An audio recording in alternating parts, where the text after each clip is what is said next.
Article ఇప్పుడే ఒక news చూస్తున్నా, పవన్ కళ్యాణ్ గారు అంటే కూర్చొని చదువుతున్నా సరే, అవకాశం వచ్చింది, మీడియాతో మాట్లాడే అవకాశం లేదు కాబట్టి మీ సమస్యలో చెప్తున్నా కార్యకర్తలు. పవన్ కళ్యాణ్ గారు కాంగ్రెస్ పార్టీ పాకిస్తాన్ కి సపోర్ట్ చేస్తే పాకిస్తాన్ పోమని చెప్పేటువంటి డైలాగ్ ఉంటుంది. పవన్ కళ్యాణ్ గారికి నేను ఒకటి చెప్పదలుచుకున్నాను. పవన్ కళ్యాణ్ గారు, మీరు డిప్యూటీ సరే మొట్టమొదటిసారి ఎమ్మెల్యే, మీకు మంచి అవకాశం వచ్చి డిప్యూటీ సీఎం అయ్యింది. ఇది సినిమా కాదు, స్క్రిప్ట్ రాసిస్తే చదువుకోని. నువ్వు ఒక ఉప ముఖ్యమంత్రి అంటే ఒక స్థాయి ఇచ్చింది, స్థాయికి తగ్గట్టు మాట్లాడాలి. ఎవడో స్క్రిప్ట్ రాసిస్తే చదువుడు, లేకపోతే ప్రధానమంత్రిని నువ్వు కృషి చేయాలనుకుంటే ఇంకేదైనా ప్లాట్ఫామ్ మీద పోయి రాజకీయాలు బంద్ చేసి సినిమా తీసి నంగనారావు తీసినట్టే మనం 2 సినిమాలు తీసి ఆయన ప్రసన్నం చేస్తాం. అంతే తప్ప నీకు ఒక అధికారమైన బాధ్యతలు ఇచ్చి ప్రజా సమస్యల మీద పోరాటం చేయాల్సింది బాధ్యత లేకుండా కాంగ్రెస్ పార్టీ పాకిస్తాన్ సపోర్ట్ చేస్తుందని ఒక ప్రచారం చేయ ప్రయత్నం చేస్తాం. కాంగ్రెస్ పార్టీ సెక్యులర్ గా ఈ దేశాన్ని కాపాడాలనుకుంటుంది. పాకిస్తాన్ ఇక్కడ ఉన్నటువంటి కుల మతాలకు అతీతంగా కాంగ్రెస్ పార్టీ అందరినీ ఒక పట్టున బతికేయాలనుకుంటుంది. పవన్ కళ్యాణ్ గారు, మీ నాయకుడు ఎవరికైతే ప్రసన్నం చేస్తున్నారు నరేంద్ర మోడీ లెక్క కుల మతాల మధ్యన చిచ్చు పెట్టే ప్రయత్నం చేస్తలేదు. నీకు వాస్తవంగా నిలదీసే నరేంద్ర మోడీ ఎన్ని రోజులైంది? నలుగురు వచ్చి ముష్కరు కాల్చిపోతే నలుగురిని పట్టుకునే దమ్ము ధైర్యం లేక పిట్టకథలు ఎప్పుడో తిరుగుతుంది. ఏం ఇంటెలిజెన్స్ నడుస్తుంది దేశంలో?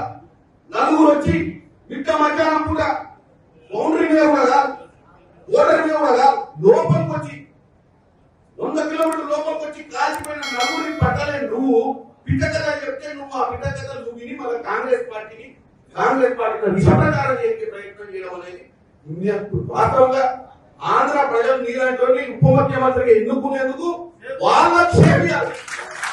ఎందుకంటే నువ్వు ప్రజా సమస్యల మీద మాట్లాడాలి, పొలిటికల్ పార్టీని అటాక్ చేసి బేస్లెస్ గా మాట్లాడటం, ఎవరినో కృషి చేయడానికి ఈ దరిద్ర మాటలు మాట్లాడతారు. పవన్ కళ్యాణ్ గారికి చెప్తున్నా, ఈ దేశంలో ఎన్నికలు గెలవలేకపోతా ఉన్నాం కాబట్టి అవకాశం ఇస్తే పక్క దేశం పాకిస్తాన్ వాళ్ళను కలుపుకొని, ఇంకా అవకాశం ఇస్తే బంగ్లాదేశ్ వాళ్ళను కూడా కలుపుకొని భవిష్యత్తులో ఏమైనా అఖండ భారత్ చేసి అప్పుడు ఎన్నికలకు వద్దామనుకుంటుందేమో Congress party. Let the Congress speak on its view. ఇది కేవలం పాకిస్తాన్ కి చెంచాగిరి చేసేందుకు మాట్లాడేటువంటి మాటలేనా?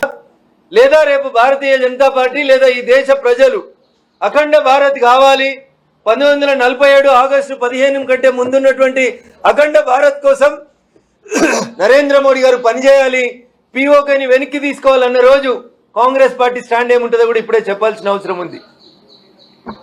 సో ఇండి కూటమి ఈ దేశంలో 3 సార్లు నరేంద్ర మోడీ గారి నాయకత్వంలో కాంగ్రెస్ పేరిట యూపీఏ పేరిట ఓటమి చెందిన తర్వాత, ఇండి కూటమి పేరిట 3వ సారి ఓటమి చెందిన తర్వాత ఇక ఈ దేశంలో మమ్మల్ని ఎవరు కాపాడరని పొరుగు దేశాల్లో ఉన్నటువంటి టెర్రరిస్టులతో కూడా పొత్తులు పెట్టుకొని ఈ దేశ సమగ్రతకి భంగం వాటిల్లేలాగా మాట్లాడడం అనేది బాధాకరం, దురదృష్టకరం. ఇట్లాంటి ప్రతిపక్షం ఈ దేశంలో తప్ప ఇంకెక్కడే కనబడదు. ఏ దేశంలో అయినా ప్రతిపక్షం అవసరమైనప్పుడు ఆ దేశ పాలకపక్షం పక్షాన నిలబడుతుంది తప్ప ఇట్లా దేశ విచ్ఛిన్నత కోసం పనిచేయదు. అందుకని ఇప్పటికైనా కాంగ్రెస్ పార్టీ పెద్దలకి, రాహుల్ గాంధీ గారికి, శ్రీమతి సోనియా గాంధీ గారికి, ఖర్గే గారికి మేము చేసేటువంటి అప్పీల్ ఒకటే, దేశ సమగ్రత, దేశంలో ఉన్నటువంటి మెజారిటీ ప్రజల హక్కులకు సంబంధించి ఒక సంఘటన జరిగినప్పుడు బాధ్యతాయుతంగా మాట్లాడాల్సినటువంటి స్థానంలో ఉన్న మీరందరూ, మీ పార్టీ నాయకులు బాధ్యత లేకుండా ఏది పడితే అది మాట్లాడుతూ ఉంటే వాళ్ళ మీద క్రమశిక్షణ చర్యలు తీసుకోకుండా చూడడం అనేది మీరు పరోక్షంగా వాళ్ళందరినీ ప్రోత్సహించినట్టుగా ఈ దేశ ప్రజలు భావించాల్సి వస్తుంది. కాబట్టి తప్పుడు వ్యాఖ్యానాలు, తప్పుడు ట్వీట్లు చేసి మళ్ళీ తప్పైందని తెలుసుకొని మీ అంతలో మీరే వాటిని విత్డ్రా చేసుకునే బదులు దేశ ప్రజల ఆలోచన ఎట్లా ఉందో చూసి దానికి అనుగుణంగా పనిచేస్తారా, పాకిస్తాన్ లో పాలకపక్షంగా మారాలనుకుంటున్నారా, మీరు ఒకసారి ఆలోచించుకోవాలని నేను ఈ సందర్భంగా కాంగ్రెస్ పార్టీ మిత్రులకు హితవు తెచ్చుకున్నాను.